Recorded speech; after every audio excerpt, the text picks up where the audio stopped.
the Veterans on Deck program?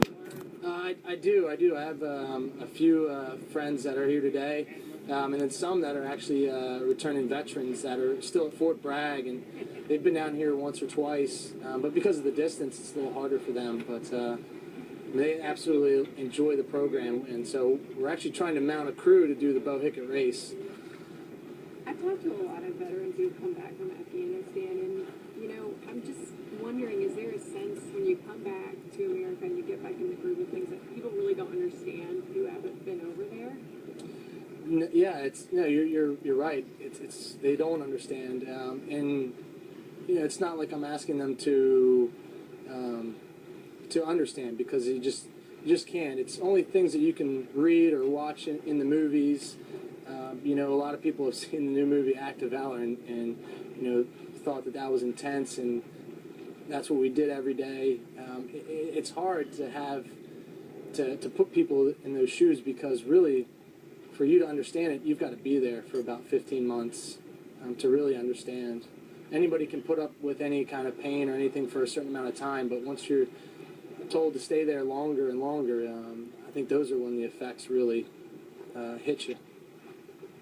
Was it one particular incident or just the series? There's certain series and many memories of certain things. I remember trying to push some of our guys out just so they can get on R&R in between mortar attacks on our base. We got attacked 6-7 times that day, and just the stresses of just trying to make sure they can get out. Our soldiers can get out and they can actually go be with their families for 2 weeks. And you were 24 years old. I was, yeah. Leading how many men? 42 soldiers. 42 soldiers. A lot of responsibility, I would think. A lot, but very rewarding. It was the best thing I've ever done in my life thus far. Something that I look back and think of what a great accomplishment and the privilege to lead those guys. A lot of soldiers, a lot of troops who served over there. Do you think in the coming years we're going to have sort of an issue with people not getting help for PTSD? Sort of like Vietnam. There were so many people who didn't get treatment.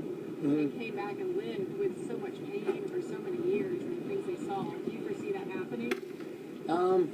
Not really at the time. The VA and my fellow veterans of Vietnam have really banded together and said, you know what, their veterans were lost, and they are never going to forget the new veterans coming back. So with their support, my uncle's a Vietnam veteran, and he's been there every step of the way for me. So I think all the returning veterans definitely have a lot more support out there today. They just got to fall on their fellow brother and sister to get that support. Anything else? No, I appreciate y'all being out here and being able to look inside of what we're doing.